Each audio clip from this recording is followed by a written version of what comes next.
지금 제가 하고 있는 이것을 스톨이라고 하는데, 이 스톨은 멍에를 상징해요. 예수님께서 나의 멍에를 메고 내게 와서 배우라 하셨더니 소감에는 멍에를 상징하는 것이 이 스톨입니다.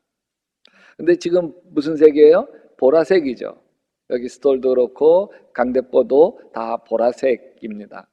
이 기독교 절기 중에 보라색을 쓰는 두 절기가 있습니다. 하나는 사순절이고 하나는 대림절입니다.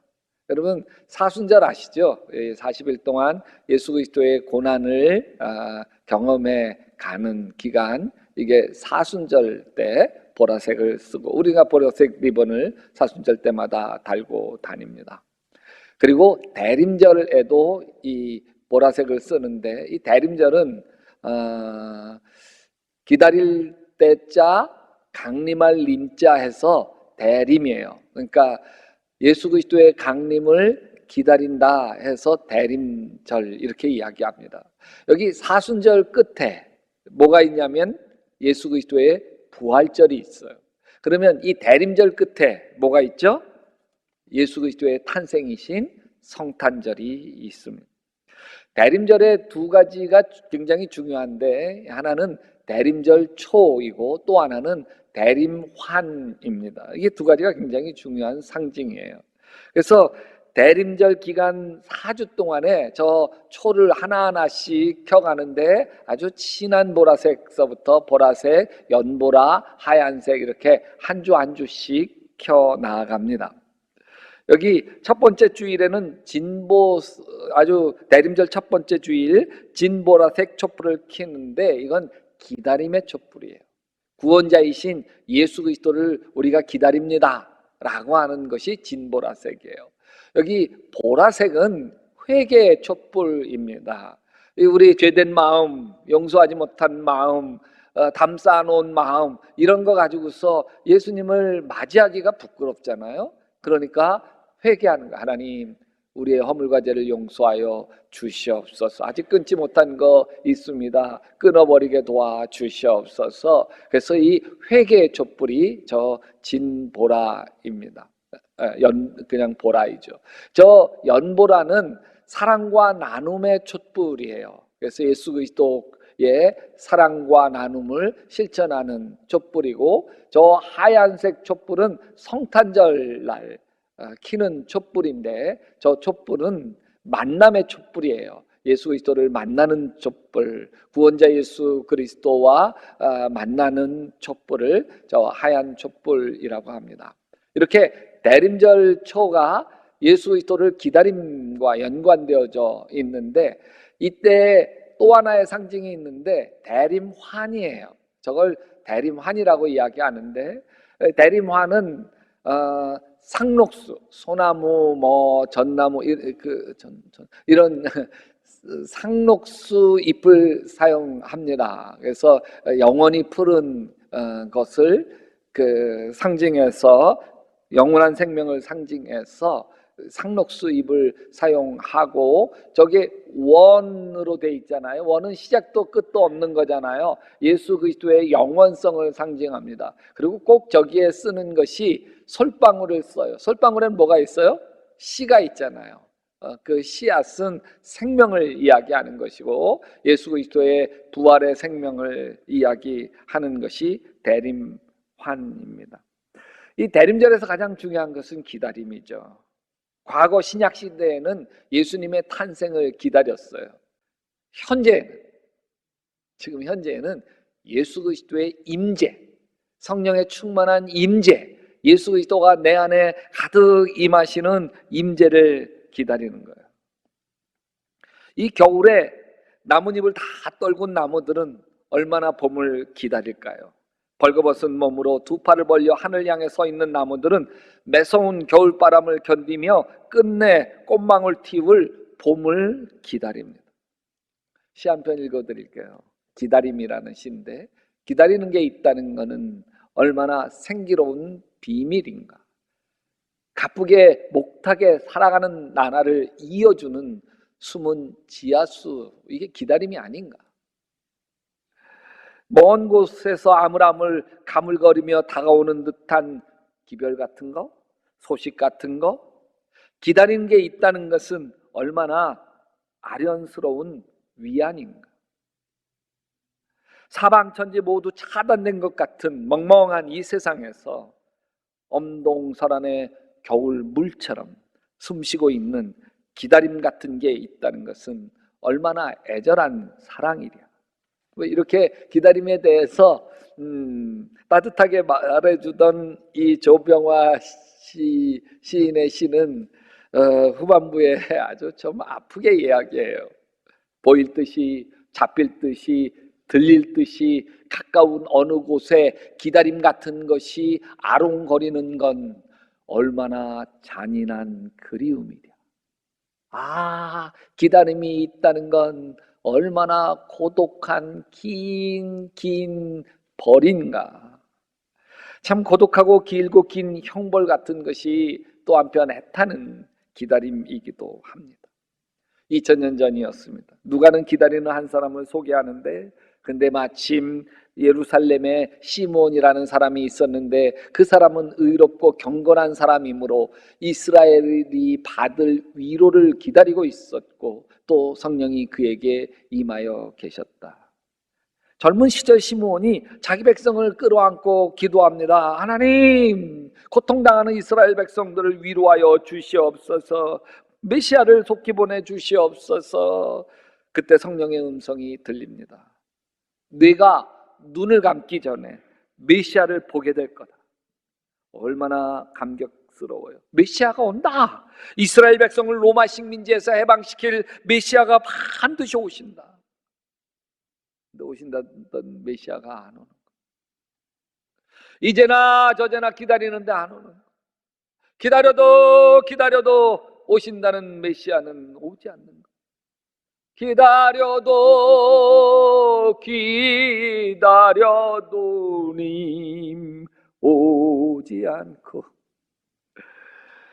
시간은 흘러 젊었던 시몬의 머리는 백발이 되었습니다. 이제는 오늘 눈을 감을지 내일 눈을 감을지 모르. 그래도 기다리는 걸 포기하지 않아요. 그날도 여느 때처럼 성전에 올라가서 기도했습니다. 보내주신다던 메시아는 언제 오시나? 내가 눈 감기 전에 보게 해주신다던 메시아는 언제 보게 되는 건가요? 수십 년을 한결같이 드렸던 기도를 드리는데 갑자기 성령의 음성이 들려. 종아, 눈을 뜨거라. 저 아이가 메시아니라. 눈앞에는 요셉과 마리아 품에 안긴 아기 예수가 보입니다. 성경엔 기록이 없지만 얼마나 펑펑 울었을까요? 아기 예수를 품에 안고 울면서 기도했을 거예요. 하나님이 약속하시더니 메시아를 보내주셨군요. 예수를 제게 보게 하시는군요. 이젠 지금 죽어도 여한이 없습니다. 그 아기를 품에 안고 하나님을 찬양하며 기도합니다. 주님께서 주님의 말씀에 따라 이 종을 세상에서 평안히 떠나게 해주십니다. 나는 내 눈이 주님의 구원을 보았습니다. 무단히도 기다렸는데. 근데 여러분, 돌이켜보면 인생이 기다림 아니에요. 하루를 살면서 수많은 기다림이 이어져서 인생이 돼요. 횡단보도에서 뭘 기다려요? 신호등 바뀌기를 기다리잖아. 버스 정류장에서는 버스 오기를 기다려요. 식당에서는 주문한 음식이 나오기를 기다려요.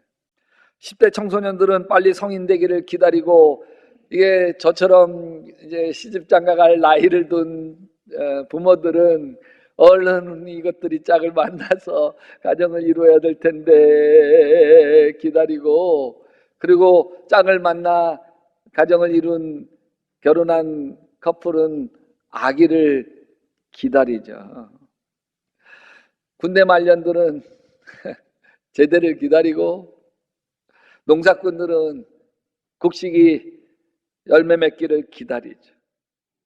인생이 늘 기다림의 연속이에요. 기다리는 게 쉬워요, 어려워요? 참 쉽지 않습니다. 기다리다 짜증나고, 기다리다 지치고, 기다리다 폭발하죠. 근데 잘 기다리는 사람이 복받아요. 잘 돼요.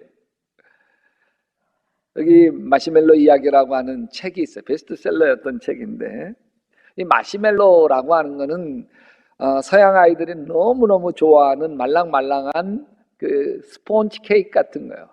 스폰지 사탕이다 이렇게 얘기해도 되겠어요. 애들이 환장하죠. 근데 미국 스탠퍼드 대학의 웰턴 미셸 교수가 마시멜로 실험을 하는데 5살짜리 아이를 빈방에 하나씩 들어가게 하고 마시멜로를 한 개씩 책상 위에다 딱 올려놓고 이 아이에게 말합니다. 얘야, 이 마시멜로는 네 거야. 근데 네 건데 15분 동안 참고 먹지 않으면 하나를 더 줄게. 그러면 너는 2개를 먹게 되는 거지. 그러니까 지금 바로 먹으면 하나 먹는 거고 좀 기다렸다가 15분 뒤에 먹으면 2개를 먹는 거야. 알았지? 네. 이 실험의 이름이 만족유예, 만족을 좀 미루는 거예요. 기다리는 인내심 테스트인 거죠. 15분만 참으면 하나 더 준대. 근데 이 아이들이 몇 살이에요? 5살이잖아. 아이들이 그걸 안 먹고 참으려고 애쓰고 애쓰는데 지금 입에는 뭐가 잔뜩 돌아? 군침이 잔뜩 도는 거예요. 군침을 참을 수가 없어. 그래서 많은 아이들이 기다리지 못하고 얼른 집에 집어서 먹어버려. 미셸 교수는 마시멜로에 참여했던 아이들이 전부 653명이었는데 5살짜리 꼬마들을 참 이 학자들이 참 놀라워요. 15년 뒤에 653명을 다 추적했어요. 그래서 지금 5살짜리 아이가 20살짜리가 됐는데 이 20살짜리 아이들이 어떻게 됐을까? 근데 거기에 보면 마시멜로를 15분 동안 참지 못하고 먹은 아이도 있고 참아내서 2개를 먹게 된 아이들도 있잖아요. 그게 이렇게 데이터가 구분되어 있는데 보니까 참아내고 2개를 먹게 된 아이들이 20살 되었을 때 대부분 탁월한 인생과 삶을 살아가더래요. 수능 점수도 대부분 다 높게 나오고 SAT인 거죠. 기다릴 줄 아는 아이가 더 근사한 인생을 살죠. 여러분, 아브라함 링컨 경우 그 쓰던 낡은 성경책, 특별히 손때가 묻고 눈물 자국이 많은 페이지가 있어서 그냥 딱 피면 펴지는 페이지가 있는데 그게 시편 37편이더래요. 7절 말씀, 여호와 앞에 잠잠히 참고 기다려라. 자기의 길이 형통하여 악한 꾀를 이루는 자 때문에 불평하지 말지어다. 링컨도 참 많이 참고 기다려서 훌륭하게 된 거죠. 하나님은 인생들로 하여금 기다리게 해요. 뭐하게 하신다고요? 기다리게. 무던히 기다리게. 왜 그러실까요? 그건 하나님이 기다리시는 분이기 때문에 그래요. 한없이 기다리는 분이 우리 하나님 아버지세요. 누가복음 15장에 보면 둘째 아들이 아버지에게 미리 유산을 받아 다 팔아서 먼 나라로 떠나갑니다. 그 떠난 아들을 아버지는 기다리죠. 집 나간 아들이 돌아오기를 간절히 기다리는 아버지 심정이 어떻겠습니까? 이놈 지금 뭐하고 있을까? 못된 놈들에게 입술려 험한 꼴 당하고는 있지 않나? 몸은 상하지 않았을까? 아니 무사히 돌아오기는 할까? 잠 못 이루며 뜬 눈으로 밤을 지새우며 밤에 바스락거리는 소리만 해도 혹시 해서 벌떡 일어나 나가보기도 했을 거예요. 이 아버지 무던히 기다려요. 근데 여러분, 아버지가 기다리는 게 무사히 돌아오기만을 기다렸을까요? 이 아버지는 철없는 자식이 타양살이 고생 속에서 철들어 오기를 기다리는 거예요. 사람 되어 오기를 기다리는 거예요. 사실 둘째 아들 어떤 놈인지 알잖아. 키웠으니까 알지. 요 놈이 어떻게 할 거 다 알아. 분기 나눠주면 요거 팔아가지고 먼 나라로 떠날 거 다 알아. 그러면 안 나눠주면 먼 나라로 떠나지 않았을 거고, 떠나지 않았으면 아들 때문에 밤잠 못 자고 기다리지 않아도 됐을 거예요. 아버지 다 알아요. 재산 나눠주며 다 팔아 떠날 줄 알아요. 다 망해먹을 줄 알아요. 알면서도 나눠주는 거예요. 어쩌면 이 긴 여정, 둘째 아들이 유산 분깃을 받고 그것을 팔고 먼 나라로 떠나고 떠난 곳에서 허랑방탕하고 돈이 다 떨어지고 그 시점에 흉년이 들고 막 배고파 죽을 지경이 되고 다시 아버지 집을 생각하고 품꾼의 하나로서 달라고 하는 이 기나긴 여정, 이 여정은 아버지가 둘째 아들이 철들어 오기를 바라며 길이 참고 기다렸던 여정. 떠나기 전 둘째 아들 철이 없어. 사람 되려면 멀었어. 그러나 깨닫고 집으로 돌아오는 아들은 철이 들었어. 아버지, 내가 하늘과 아버지에게 죄를 지었습니다. 나는 더 이상 아버지 아들이라고 불릴 자격이 없으니 나를 품꾼의 하나로 삼아 주십시오. 이미 철들어서 온 거예요. 사람 돼가지고 온 거죠. 하나님은 우리가 하나님의 사람으로 성숙되고 빚어지도록 기다리게 하시기도 하고 하나님이 그렇게 기다리시기도 하는 거예요. 이사야 선지자가 이렇게 얘기해요. 그러나 여호와께서 기다리시나니, 누가 기다린다고요? 하나님이 기다리는 거예요. 이는 너에게 은혜를 베풀려 하심이요 일어나시리니 이는 너희를 긍휼히 여기려 하심이라. 대저 여호와는 공의의 하나님이시라. 무릇 그를 기다리는 자는 복이 있도다. 하나님이 기다리시니까 우리를 기다리게 하시면서 빚어가시고, 그래서 기다리는 자를 복 주시는 거예요. 하나님의 성품은 기다리는 성품이에요.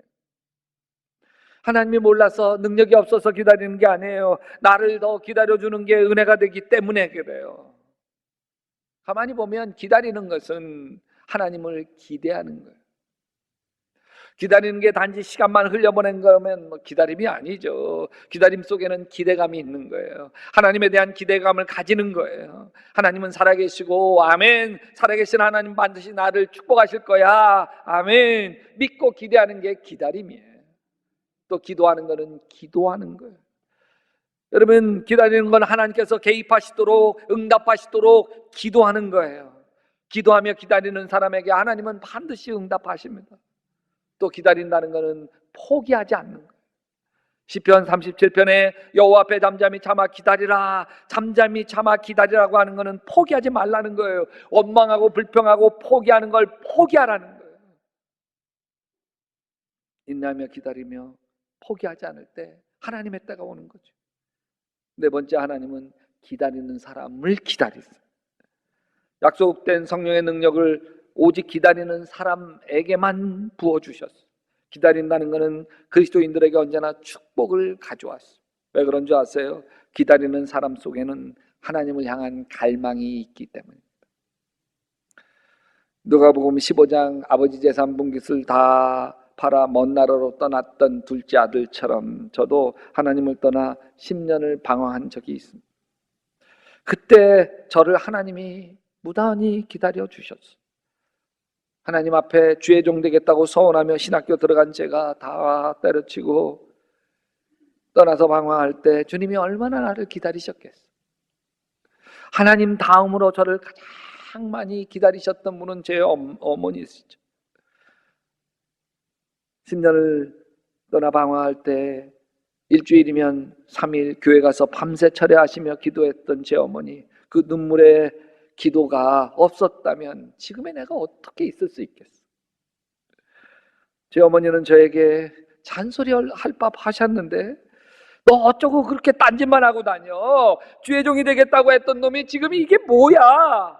한마디 하실 법한데 하지 않으셨어요. 오직 저에겐 이 말씀만 하셨어요. 하나님께 바친 아들, 하나님이 책임져 주실 거 믿는다.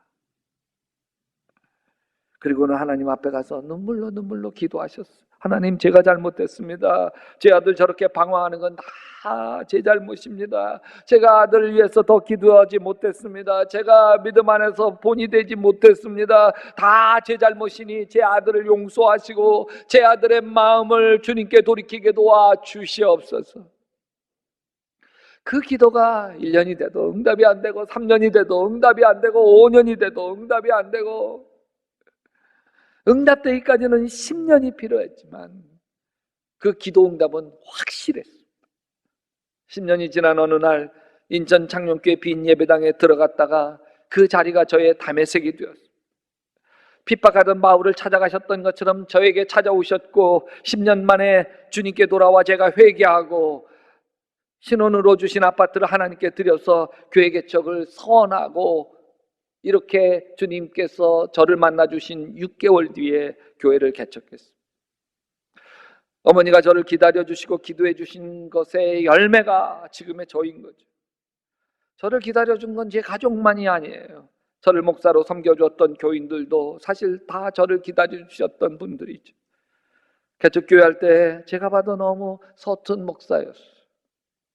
지금 이전에 있던 교회에서 했던 제 설교, 특히 초창기 삼각교회에서 해서 설교했던 그 설교 원고가 아직도 있거든요. 그걸 이렇게 찾아서 읽어보면 아유, 이것도 설교라고 했을까? 그리고 그 설교 듣고도 그래도 남아 있어서 교회를 지켜주셨던 교인들을 생각하면 너무 고맙죠. 뭐 제가 설교 죽쓰고 이러니까 사람들이 많이 왔다가 그냥 떠나갔어요. 근데도 남아있던 분들이 있는 거예요. 남아서 저를 위해서 기도해 주셨던 분들이 있는 거고, 그분들조차도 남지 않고 떠나갔었으면 저 목회 포기하고 세상으로 나갔겠죠. 목회 실패했는데 어떡하겠어요. 근데 그분들이 남아서 저를 위해서 기도해서 제가 빚어졌어요. 좋은 목사가 돼 가기 시작했다고요. 이건 마찬가지로 여러분에게도 마찬가지예요. 여러분 잘 아시잖아요. 저 실수도 많고요. 허물도 많아요. 연약해요. 근데 이런 저를 여러분들이 섬겨주시고 존경해 주시고 세상에서 이런 목사님 또 있을까 싶을 만큼 아껴주시고 아멘 하시는 분들 대대로 복 받아줘요. 그래서 제가 있는 거죠. 여러분 가만히 보면 기다려주면, 만약에 기다려주지 않고 와가지고 내가 실수할 때마다 와서 지적하고, 자녀도 기다려주지 않고 그냥 내 눈에 거슬릴 때마다 야단치고 혼내고 함부로 하고 그랬다면 자녀가 상처받고 방황하죠. 여러분이나 내가 지금 이 모습대로 이렇게 소중하게 하나님께 영광을 돌릴 수 있었던 것은 누군가가 기다려준 거예요. 누군가가. 여러분, 참 부족한 저를 많이 기다려준 분은 제 아내. 거친 제 성격 묵묵히 다 받아주었죠. 아내가 나를 많이도 기다려주었고 참아주었기 때문에 지금의 내가 있는 거죠. 여러분, 지금의 내가 되어질 수 있는 건 누군가가 나를 기다려 주었기 때문이에요. 형편없는 여러분과 나를 누군가가 기다려 주었기 때문에 지금의 내가 있는 거예요. 자식이 변화되기를 기다리고 있나요? 기다리는 동안 기도하고 있잖아요. 사랑으로 자식을 품고 기도하고 있지 않습니까? 제발 변화되도록 눈물로 기도하고 있지 않습니까? 누군가가 변화되기를 기다리고 있나요? 반드시 응답의 때가 와요. 예수님의 때가 와요. 축복의 때가 와요. 근데 여러분, 그때 우리를 기다리게 하시면서 하나님은 또 한편 그 기도 응답의 때 애타게 하시기도 하고 그러지만 기다리면서 우리를 또한 빚어가셔요.